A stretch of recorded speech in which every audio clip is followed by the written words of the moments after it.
नमस्कार, मैं धनंजय कुमार, द नागरिक में आपका स्वागत है।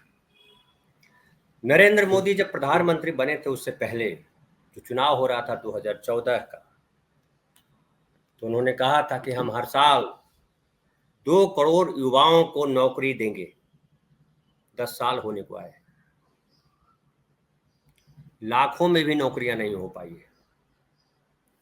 और अभी जो रिपोर्ट आई है एक अंतर्राष्ट्रीय श्रम संगठन का, उसमें अंतर्राष्ट्रीय श्रम संगठन यानी इंटरनेशनल लेबर ऑर्गेनाइजेशन और मानव विकास संस्थान, उनकी एक रिपोर्ट आई है 26 मार्च को। उस रिपोर्ट में कहा गया है 83% युवा भारत के बेरोजगार हैं और कुल बेरोजगार युवाओं में माध्यमिक या उच्च शिक्षा प्राप्त युवाओं की हिस्सेदारी 65.7% हो गई। कुल हिस्सेदारी हो गई है 65.7%। 2000 में ये हिस्सेदारी थी 35.2% और ये 2022 तक की रिपोर्ट है। 2022 में ये दुगना होकर के 35.2% से 2022 में 65.7% हो गया, लगभग दोगुना हो गया। और ये बेरोजगारी कहाँ जाकर रुकेगी, आकलन अभी आसान नहीं है, क्योंकि आप देख रहे हैं कि देश में नौकरियों के अवसर बेहद कम होते जा रहे हैं। प्राइवेट, वहाँ भी नौकरियां कम है, सरकारी नौकरियां लगातार कम की जा रही है।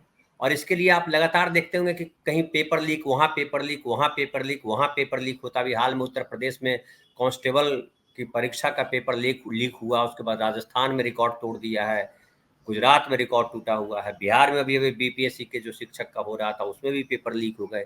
ये पेपर लीक क्यों होते हैं, उसके पीछे एक बड़ी वजह बताई जाती है कि नौकरियां है नहीं, और जो पद खाली है वहां नौकरियां देना नहीं चाहते, क्योंकि उसका कह रहे हैं कि उसका भार कौन उठाएगा।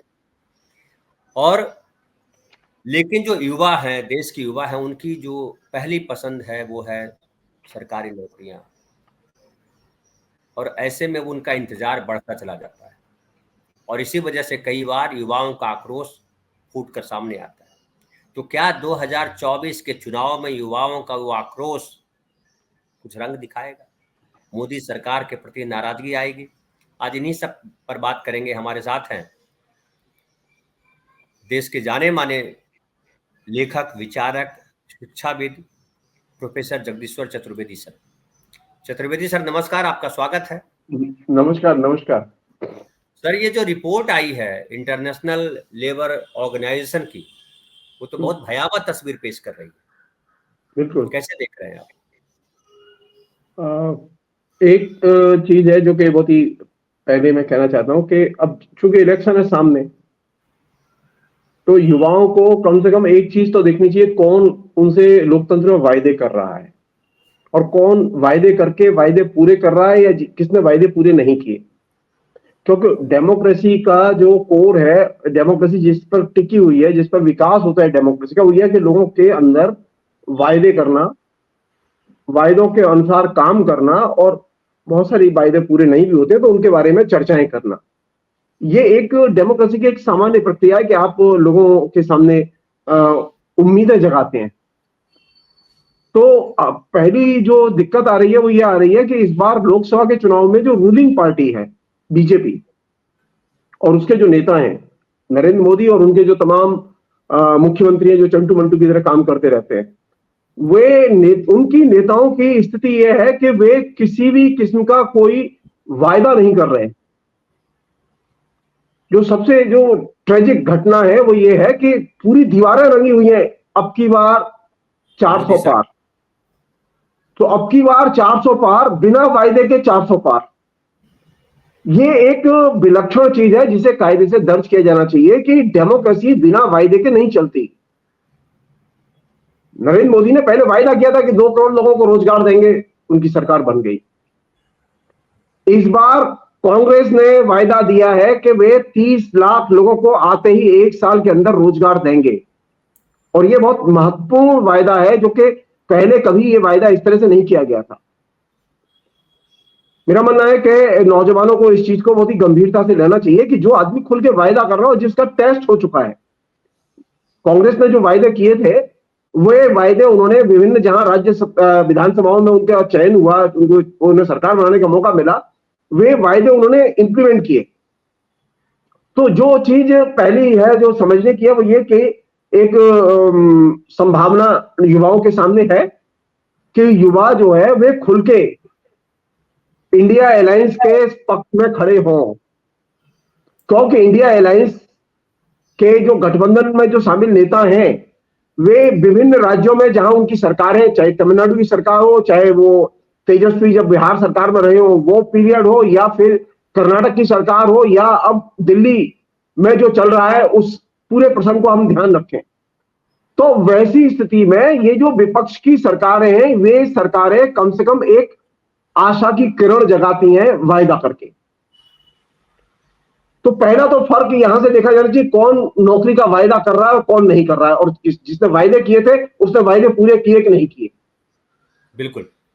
जो मतलब आपके वोट का राइट है, उस वोट के राइट को टेस्ट किया जाना चाहिए कि वोट देने के पहले नरेंद्र मोदी ने क्या पिछले 10 साल में प्रतिवर्ष 2 करोड़ लोगों को रोजगार दिए। आंकड़े बताते हैं कि उन्होंने रोजगार नहीं दिए, बल्कि नरेंद्र मोदी के शासन में तकरीबन 20 करोड़ से अधिक लोगों के संगठित और असंगठित क्षेत्र में रोजगार चले गए। पहली चीज। दूसरी चीज यह कि नरेंद्र मोदी ने सरकारी क्षेत्र में नियुक्तियों पर लगी पाबंदी नहीं हटाई और रोजगार देने की संभावनाएं पैदा नहीं की। तीसरी चीज जो कि बहुत ही चिंता की चीज है वो ये कि ग्रामीण क्षेत्र में रोजगार मिलता था, तो ग्रामीण क्षेत्र में भी रोजगार की संभावनाएं जो मनरेगा के जरिए संभावना थी वो रोजगार की संभावना भी धूमिल हो गई। नरेंद्र मोदी के कार्यकाल में पूरे देश में एवरेज 30 दिन से ज्यादा मनरेगा में काम नहीं मिला है लोगों को, जबकि वायदा था 100 दिन काम देने का।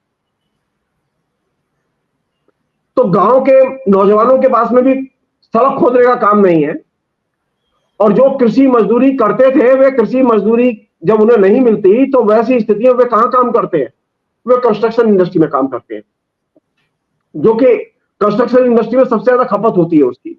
जो चीज समझने की है वो ये कि सरकार किसी को अब वायदा करके आई थी 2 करोड़ के रोजगार हर साल देने का, लेकिन उसने वो वायदा पूरा नहीं किया। और जिस रिपोर्ट से आपने शुरुआत की है अंतर्राष्ट्रीय श्रम संगठन की रिपोर्ट से, उस अंतर्राष्ट्रीय श्रम संगठन की रिपोर्ट बहुत इस दृष्टि से बहुत मायने रखती है। ये एक तो इलेक्शन के पहले आई है, दूसरा यह कि यह किसी दल की रिपोर्ट नहीं है, प्रोफेशनल्स ने अपने तरीके से रिपोर्ट तैयार किया, जो कि बहुत ही चिंता की चीज है। नरेंद्र मोदी कहते हैं ना स्किल्ड लेबर एजुकेशन ऐसी डेवलप की है वगैरह वगैरह, जिसमें कि हर व्यक्ति जो है, हर नौजवान जो है वो सक्षम है। इसमें एक बहुत ही चौंकाने वाला तथ्य है जो मैं नौजवानों के साथ में साझा करना चाहता हूं, आपके श्रोताओं के साथ साझा करना चाहता हूं। वो ये कि हमारे युवाओं में, ये वे युवा हैं जो कि इंटरमीडिएट पास है, हमारे युवाओं में 60% युवा ऐसे हैं जो कि इंटरनेट पर कॉपी पेस्ट करना नहीं जानते, तो वे ऑनलाइन अप्लाई कैसे करेंगे? क्योंकि नरेंद्र मोदी की सबसे बड़ी बीमारी है कि हर चीज ऑनलाइन हो रही है। तुम्हें कोई भी काम करना होगा तो ऑनलाइन तुम्हें अपलोड करना होगा। इस अंतर्राष्ट्रीय श्रम संगठन की रिपोर्ट का एक दूसरा बहुत ही चौंकाने वाला आंकड़ा है, मैं निश्चित तौर पर उससे बहुत डिस्टर्ब हुआ हूं, वो ये कि 75% युवा ऐसा है जिसको कि अपना ईमेल के साथ में अटैचमेंट भेजना नहीं आता। तो नौजवान तो गए काम से, क्योंकि नरेंद्र मोदी को तो बिल्कुल इंटरनेट सेवी युवा चाहिए। कैसे करेगा वो? पढ़ा है, इंटरमीडिएट पास है, कैसी पढ़ाई हुई है, पिछले 10 साल में किस तरह का युवा तैयार हुआ, ये इससे पता चलता है कि वह एक इंटरनेट पर अटैचमेंट करना नहीं जानता। हिंदुस्तान की एजुकेशन का जो दिवाला निकला है वो उसका भी इससे एक स्वरूप निकल के सामने आ रहा है कि वे जो युवा जो इंटरमीडिएट और हायर सेकेंडरी करके आए हैं, जिनमें के एक बड़ा हिस्सा, जिसको कि उन्होंने कहा है कि इंटरमीडिएट और हायर सेकेंडरी पास युवाओं का बड़ा हिस्सा, जिसका कि आंकड़ा आपने शुरू में दिया था, जो सन 2020 में 35% के करीब थे, वे 2022 में 63% से ऊपर बेरोजगार कि फौज में शामिल हो चुके हैं, यानी जस्ट दुगने हो चुके हैं वो। क्यों दुगने हो चुके हैं, पूछना तो चाहिए। क्या वो पढ़ने जा रहे हैं? पढ़ने नहीं जा रहे तो क्या कर रहे हैं वो नौजवान? क्या काम है उनके पास में? क्या हम ये मान लें कि चलो अच्छा है कि उनके पास कोई काम नहीं है, वो पॉलिटिक्स कर रहे हैं। क्या वो नौजवान पॉलिटिक्स कर रहे हैं? नहीं, वो जवान पॉलिटिक्स में भी नहीं सक्रिय, वो नौजवान कृषि क्षेत्र में भी सक्रिय नहीं है, वो नौजवान अपराध जगत में भी सक्रिय नहीं है। रोटी कहां से कमाएगा वो? सोचने लायक बात यह है। ना उसके बाद में राजनीति, ना उसके लिए, क्योंकि आपने बचपन में क्या सिखाया बच्चे को? बेटा राजनीति से दूर रहना है, राजनीति में भाग नहीं लेना है। तो जिस लड़के को आपने बचपन से हर स्कूल में ये घुट्टी पिलाई कि बेटा पॉलिटिक्स से दूर रहो, लोकतंत्र से दूर रहो, खाली पढ़ो और कोई काम नहीं करना है, तो वैसी स्थिति में वह नौजवान पढ़ने के बाद में आज बेरोजगार होकर घर पर बैठा हुआ है, और ये अपने आप में चिंता की चीज है। दूसरी चीज जो कि इससे रिफ्लेक्ट कर रही है, जो कि मैं आपसे साझा करना चाहता हूं, नौजवानों को पॉलिटिक्स में खुल के भाग लेना चाहिए। जब तक नौजवान खुल के पॉलिटिक्स में भाग नहीं लेंगे, उनकी बेरोजगारी दूर नहीं होगी और नेताओं के कान नहीं खुलेंगे। राजनीति से किनारा कस के वो न तो रोजगार हासिल कर सकते हैं, न अच्छी एजुकेशन हासिल कर सकते हैं, और न अच्छा डेमोक्रेसी और डेमोक्रेटिक वैल्यूज हासिल कर सकते हैं। ये जो बचपन से घुट्टी पिलाई जाती है कि नहीं तुम बाहर मत जाना, नहीं, लड़के को बाहर जाने दो। वो चाहे बीजेपी की रैली में जाए, चाहे वो कांग्रेस की रैली में जाए, चाहे वो समाजवादी पार्टी की रैली में जाए, उसे जाने दो, उसे पॉलिटिक्स करने दो। नौजवान अपनी सुविधा से तय करें कि उन्हें जो अच्छा लगे, उनके विवेक को वो राजनीति करें। ये जो राजनीति न करो और फिर उसके बाद में मोदी को वोट दो। वह जो युवा जो पॉलिटिक्स नहीं करता, वह जो युवा जो बेरोजगार है, वो क्या कर रहा है? हर हर मोदी, घर घर मोदी कर रहा है। अगर वो पॉलिटिक्स में खुल के पार्टिसिपेट करेगा तो वह मोदी के जाल से निकलेगा। हुआ ही उल्टा है कि आप पॉलिटिक्स मत करिए, फिर हमारे काम आ जाएंगे। पॉलिटिक्स करेंगे तो हमारे काम, फिर हमारे काम नहीं है। बच्चा जी, अब वो राम का ही रहेगा, वो बिना वो किसी काम का नहीं होगा फिर वो। तो यही वजह उस बच्चे के पास कोई काम नहीं है। वो भीख भी नहीं मांग सकता तो पढ़ लिख चुका है, वो थोड़ा सेंसिबल भी हो गया है।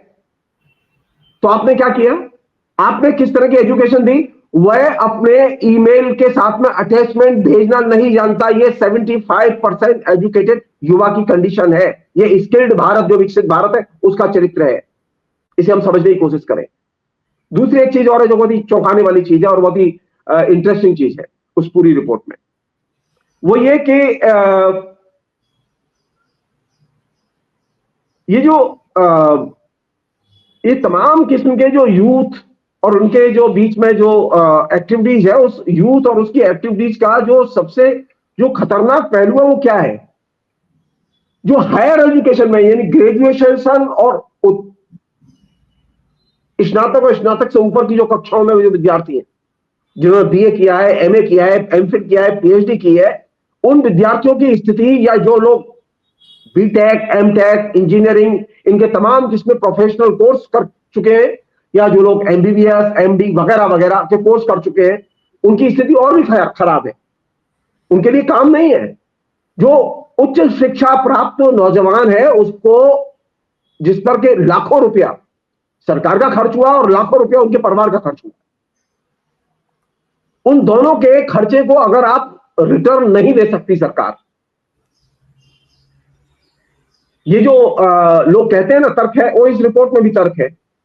उसके डायरेक्टर का एक इंटरव्यू भी है, मानव विकास संस्थान के डायरेक्टर का इंटरव्यू भी है। उसने कहा कि ये सरकार के लिए संभव नहीं कि वो सबके लिए काम दे। अरे सबके लिए काम तो न दे, लेकिन सबके लिए काम का माहौल तो पैदा करे। मुसीबत यह है कि सरकार के हाथ में जितनी नौकरियां हैं, वो कम से कम विज्ञापित करके भरे। सरकार विज्ञापित करके नौकरियां भर नहीं रही है। सरकार जो है वो माहौल पैदा नहीं कर रही है कि लोग आके निवेश करें। नौकरियां कहां से आएंगी? सरकारी क्षेत्र में दिलचस्प है ये, सरकारी क्षेत्र में पूरे उत्तर प्रदेश में एक भी कारखाना 31,000 करोड़ रुपए का नहीं खुला है, लेकिन 31,000 करोड़ रुपए का एक मंदिर जरूर खुला है। जिसे राम मंदिर कहते हैं हम लोग, जिसे हम अयोध्या नगरी कह रहे हैं। जो चीज समझने की है वो, जब आपने उद्योग नहीं खोले, आपने उद्योगों में पैसा नहीं लगाया, आपने इंडस्ट्रियलिस्ट को मोटिवेट नहीं किया कि वो पैसा लगाए। क्यों? क्योंकि इंडस्ट्रियलिस्ट परेशान है। किस बात से परेशान है? तो उद्योग लगाते ही दलाली दो, कमीशन दो। अब तो आ रहा है ना, अब ईडी के बॉन्ड जो लगातार जो चीज डिस्क्लोज हो रही है, वो पैसा यहां से ले रहा है बैंक से उधार, निवेश कहां कर रहा है? वो ब्रिटेन में निवेश कर रहा है, वो फ्रांस में निवेश कर रहा है, वो अमेरिका में निवेश कर रहा है, वो हिंदुस्तान में निवेश नहीं कर रहा। इसलिए आप देखेंगे कि वह जितने भी काम कर रहा है, वह सारे के सारे वे काम कर रहा है जिसमें उसका पैसा निवेश न हो। अदानी ने पोर्ट खरीद लिए, अदानी के नाम पोर्ट पर पैसा नहीं लगना है। अदानी का, अदानी को मालूम पैसा नहीं लगना है, बल्कि पैसे की कमाई होनी है। अदानी ने कोई कारखाना नहीं खोला।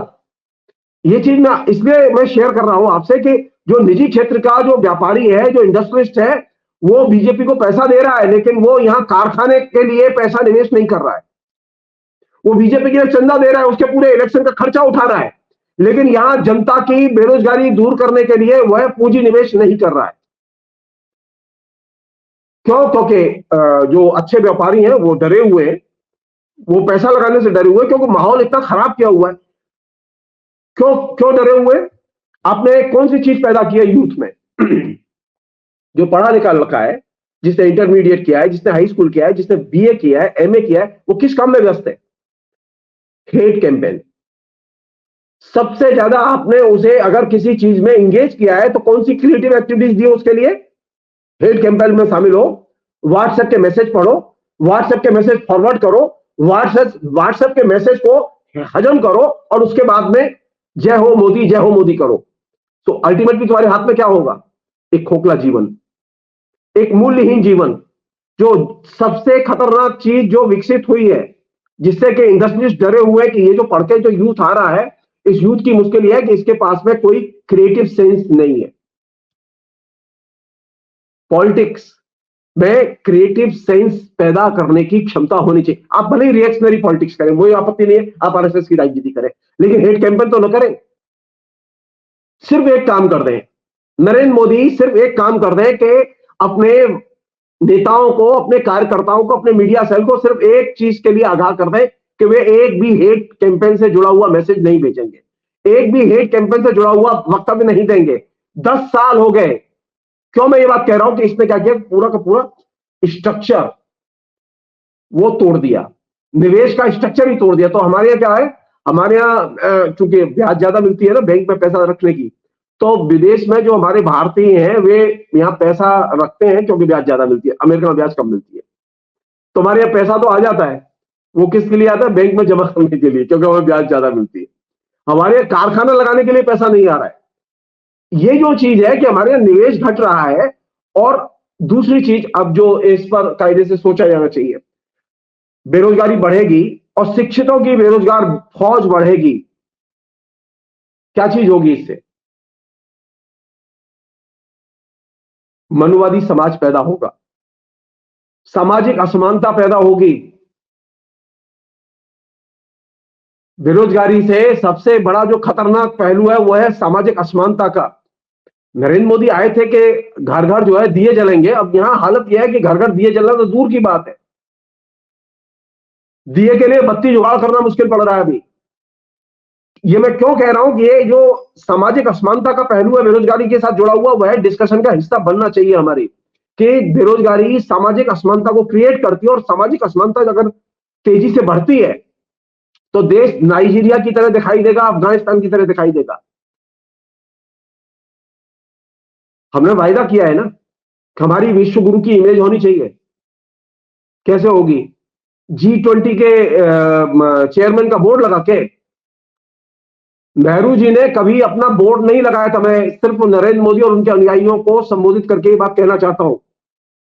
नेहरू जी की पूरी दुनिया में इमेज थी एक अच्छे डिप्लोमेट के तौर पर, एक पॉलिटिकल डिप्लोमेट के तौर पर। और नरेंद्र मोदी की अपने देश में कोई इमेज नहीं है, विदेश में तो छोड़ दीजिए। कोई नहीं जानता कि नरेंद्र मोदी ने विदेश नीति में क्या योगदान किया है, लेकिन बोर्ड सब जगह मिलेंगे G20 के, कि G20 के देशों में वो देखिए मुखिया बन गए थे। तो अब हर जगह उन्होंने 500 सेमिनार कराए, हजारों लोगों के बीच में वक्तव्य कराए। तो ये जो फिनोमिना है कि हम कोई काम नहीं करेंगे लेकिन प्रोपेगेंडा करेंगे, नहीं।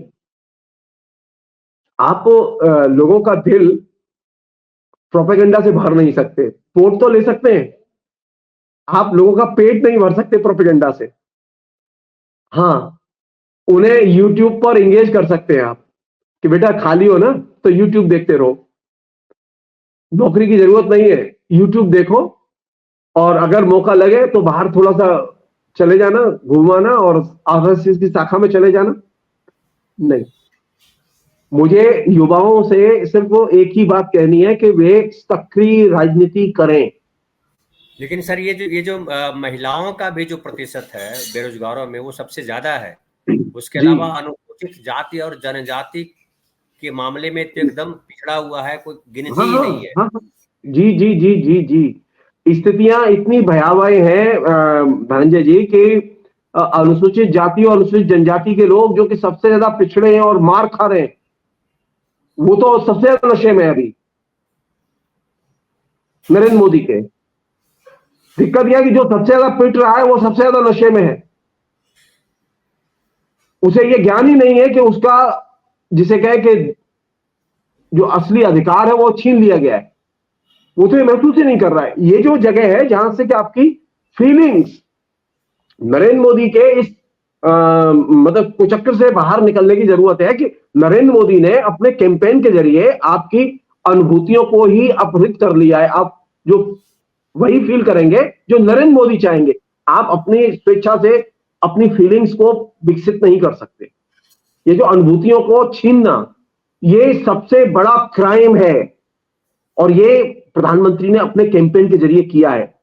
पहले भी लोग वोट देते थे, पहले भी लोग विभिन्न पार्टियों के साथ जाते थे, लेकिन लोगों को पास में अपना विवेक सुरक्षित रखने की एक तरह से क्षमता थी।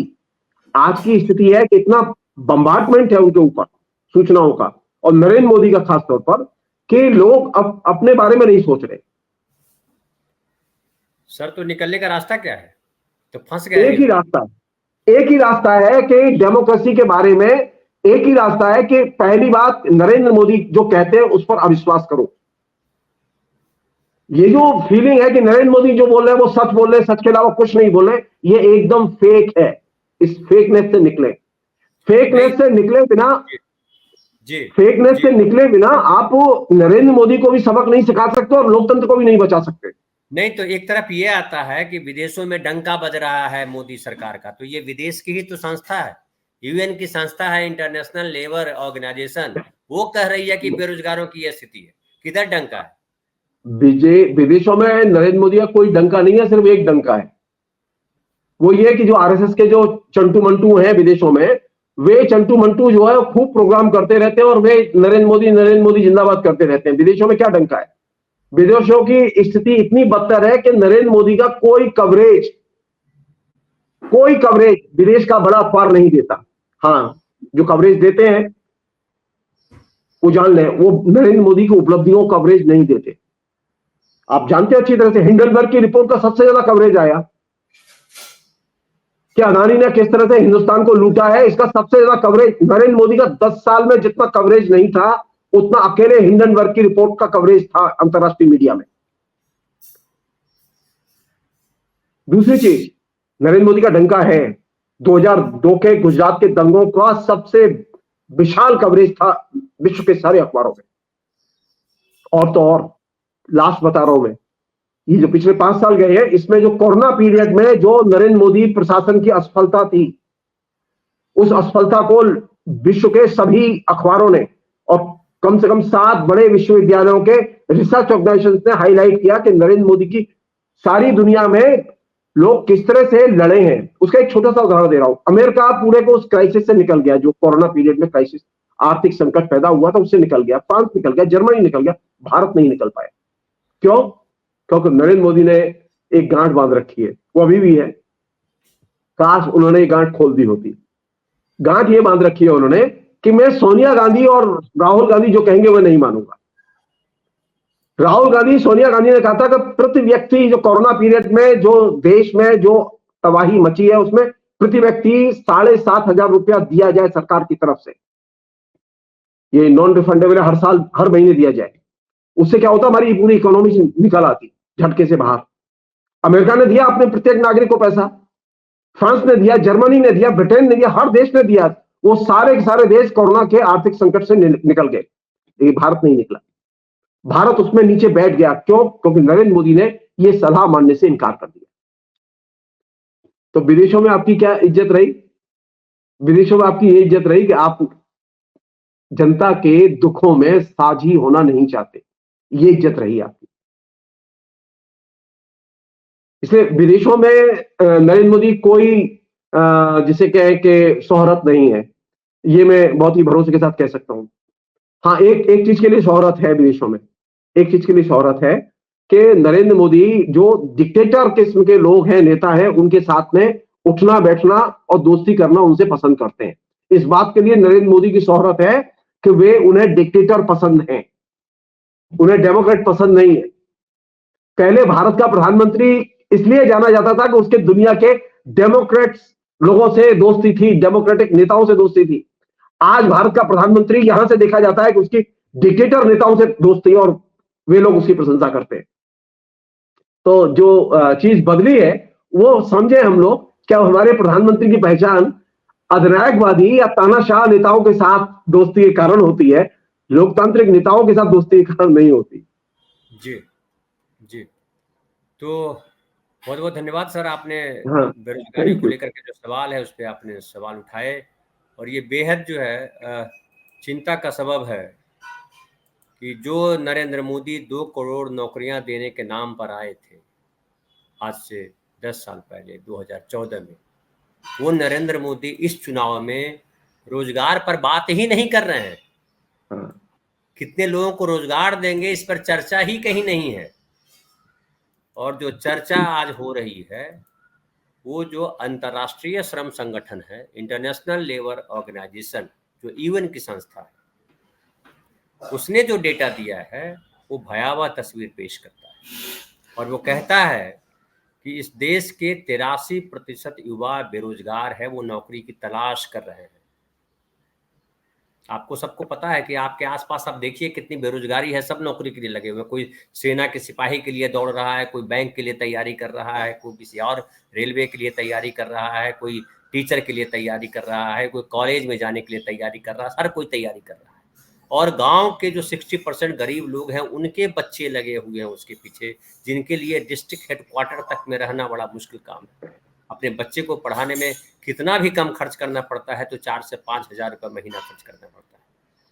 और जो थोड़े मध्य वर्ग के बच्चे हैं उनके माँ बाप तो उनके लिए लोन लेते हैं, लाखों रुपए लोन लेते हैं, और उसके बाद अपने बच्चे को इंजीनियरिंग कॉलेज, मेडिकल कॉलेज में चलिए फिर भी किसी तरह वो क्लिनिक खोल लेगा, लेकिन जो इंजीनियरिंग कॉलेज में पढ़ रहे हैं बच्चे, जो मास्टर ये एमबीए कर रहे हैं बच्चे, जो और दूसरी डिग्रियां ले रहे हैं बच्चे, उनका क्या होगा? और उनकी सबसे ज़्यादा बेरोजगारी। इसलिए आप गौर कीजिए कि कांस्टेबल की बहाली होती निकलती है और उसमें जो है पीएचडी किए हुए लड़के पार्टिसिपेट करते हैं। और आप देख लीजिए कि अभी जो जगदीश्वर सर ने बतलाया कि 75% बच्चों को, युवाओं को इंटरनेट चलाना नहीं आता है, मेल भेजना नहीं आता, अटैचमेंट करना नहीं आता है। ये हमारी शिक्षा की दुर्दशा है। मुख्यमंत्री, किसी प्रदेश के मुख्यमंत्री कह देते हैं कि हमारे युवा योग्य नहीं है, कैसे नौकरी दे, लेकिन अपने गिरेबान में झांकते नहीं कि वो योग्य क्यों नहीं बने, कहाँ कमी रह गई? क्या उन छात्रों की कमी रह गई? छात्रों की कमी रह गई तो डिग्री क्यों दी आपने? इसका मतलब है कि पूरा आपका एजुकेशन सिस्टम कोलैप्स कर गया, खत्म कर दिया आपने, क्योंकि शिक्षा पे आपका ध्यान ही नहीं। आपका ध्यान तो मंदिर मस्जिद और हिंदू मुसलमान पर है। लेकिन ये नेता तो वो ले जाएंगे उस तरफ। आपको सोचना है कि आपके यहाँ शिक्षा व्यवस्था बेहतर चाहिए, नौकरियों के माहौल बेहतर चाहिए। मैं कई जो है जो आजकल नौढनाढ्य हैं, जो खुद नौकरी कर रहे हैं, जिनके बाप नौकरी कर रहे थे, वो अपने बच्चे को विदेश भेजने में लगे हुए हैं और कह रहे हैं यहाँ पे अच्छी नौकरियां हैं नहीं, विदेश भेज देते हैं। दूसरी तरफ वो मोदी की जय करते हैं, वही कहते हैं डंका बज रहा है। ये कितना विरोधाभासी है, हैं? कि आप अपने बच्चे को लोन लेकर के विदेश पढ़ने भेज रहे हो, आप एक अच्छा कॉलेज की मांग नहीं करते हो। आप जो है अपने बच्चे को कह रहे हो बाहर जाके नौकरी करो, आप अच्छे रोजगार के अवसर पैदा करें, ऐसी सरकार नहीं बना पा रहे हो, और आप जो है महान भारत के निर्माण में लगे हुए हो, देश का भट्ठा बिठा रहे हो आप लोग। और देखिए रिपोर्ट में क्या कहा गया, रिपोर्ट में कहा गया है कि जो गुणवत्तापूर्ण रोजगार के अवसरों की कमी युवाओं में बेरोजगारी के उच्च स्तर में दिखाई पड़ रही है। जो मैं बात कर रहा था कि गुणवत्तापूर्ण रोजगार के अवसर की कमी युवाओं में बेरोजगारी के उच्च स्तर पर दिखाई पड़ रही है, खासकर उन लोगों में जिन्होंने उच्च शिक्षा हासिल की है, जिन्होंने ग्रेजुएशन से आगे की शिक्षा हासिल की है, पोस्ट ग्रेजुएशन किया है, पीएचडी की है, मास्टर डिग्री की है। अध्ययन में कहा गया कि कई उच्च शिक्षित युवा वर्तमान में उपलब्ध कम वेतन वाली और सुरक्षित नौकरियों को लेने के इच्छुक नहीं है। इसका मतलब क्या हुआ कि जो कम वेतन में नौकरी, ये जो आपने जो उत्तर प्रदेश में देखा था कि इतने लोग 48 लाख लोग बच्चे आ गए एग्जाम देने के लिए, वो है जो चाह रहे हैं कि किसी तरह नौकरी मिल जाए, लेकिन उससे ज्यादा युवा हैं जो इंतजार कर रहे हैं कि कल वैकेंसी निकलेगी, कल अच्छी वैकेंसी निकल आएगी। उनका प्रतिशत बता रहे हैं। महिला श्रम बल भागीदारी की कम दर के साथ देश श्रम बाजार में पर्याप्त लिंग अंतर की चुनौती का भी सामना करना पड़ रहा है। लिंग अंतर मतलब जब लड़कों को, चूंकि आप जानते हैं कि पितृसत्तात्मक समाज है हमारा, यहाँ बेटों को तो पढ़ाते हैं, बेटियों को नहीं पढ़ाते हैं सब, उनको ब्याह भर पढ़ाते हैं। आज भी गांव जाइए, वहाँ ब्याह से ज्यादा लड़कियों को पढ़ाते नहीं, किसी तरह चिट्ठी पत्री पढ़ना जान ले। और अगर लड़कियां पढ़ी है तो उनके पति उनको नौकरी नहीं करने देना चाहते हैं। ऐसे ढेर सारे परिवार हैं, वो कहते हैं नहीं, खाना कौन पकाएगा, बच्चा कौन पालेगा। और ये जो भागवत जी जब बोलते हैं आरएसएस वाले कि महिलाओं का काम, नौकरियां इसलिए घटी कि महिलाएं बाहर आ गई, घर में महिलाओं को रहना था, घर में महिलाओं को घर संभालना था। मुंबई में हम देखते हैं कि जो घरों में काम करने वाली महिलाएं हैं वो अच्छा खासा कमाती है, 4 घरों में खाना बनाती है, बर्तन धोती है, पोछा करती है, और वो उनका रोजगार है, क्योंकि ये दूसरी जगह काम करने जा रही है। लेकिन वो रोजगार भी नहीं है, रोजगार ही नहीं तो कहाँ नौकरी करने जाएंगी वो। तीसरी तरफ जो एक और रिपोर्ट आ रही है, वो कह रहे हैं कि अनुसूचित जाति यानी शेड्यूल कास्ट और शेड्यूल ट्राइब, अनुसूचित जनजाति अभी भी बेहतर नौकरियों तक पहुंच के मामले में बेहद पीछे है। बेहतर नौकरी मतलब ठीक ठाक, जिसमें खाने पीने भर व्यवस्था है आपकी, और आपकी नौकरी सुरक्षित है, रिटायरमेंट के बाद भी आप सुरक्षित हो सकते हैं, कुछ बचत कर सकते हैं, उन नौकरियों की बात। इसमें कहा गया कि अनुसूचित जातियों और अनुसूचित जनजातियों की आर्थिक आवश्यकता के कारण काम में अधिक भागीदारी है, लेकिन वे कम वेतन वाले अस्थायी आकस्मिक वेतन वाले काम और अनौपचारिक रोजगार में अधिक लगे हुए हैं, क्योंकि गरीब है वो। अनुसूचित जाति के जो शेड्यूल कास्ट लोग हैं, शेड्यूल ट्राइब लोग हैं, उनकी आर्थिक स्थिति इतनी अच्छी नहीं है कि वो वेट कर सके, तो छोटी मोटी नौकरियां कर लेते हैं, प्राइवेट नौकरियां कर लेते हैं, मजदूरी का काम कर लेते हैं, ऑटो चलाने लगते हैं, पान की दुकान खोल लेते हैं, सड़क पे अंडा बेचने लगते हैं, ये सब काम करते हैं, सब्जी बेचने लगते हैं। तो रिपोर्ट में कहा गया है कि सभी समूहों के बीच शैक्षिक उपलब्धि में सुधार के बावजूद सामाजिक समूहों के भीतर पदानुक्रम कायम है। पदानुक्रम मतलब वही कास्ट फैक्टर जिसको कहते हैं। ये विडंबना है। तो ये सवाल खुद से पूछिए और उन नेताओं से पूछिए जो आपके पास वोट मांगने आते हैं कि भाई 2014 में तो आपने कहा था कि हर साल हम 2 करोड़ युवाओं को नौकरी देंगे, इस बार आप क्यों नहीं कुछ बोल रहे हैं उस पर? ये सवाल कीजिए। हम इस तरह के मुद्दे उठाते रहेंगे। ये वीडियो आपको कैसा लगा आप जरूर बतलाएं, और अच्छा लगता है तो इसे शेयर करें, और शेयर केवल करना करें, बात करें इस पर कि क्या हालात है हमारे देश के, अब कैसे सुधरेंगे। बहुत बहुत धन्यवाद।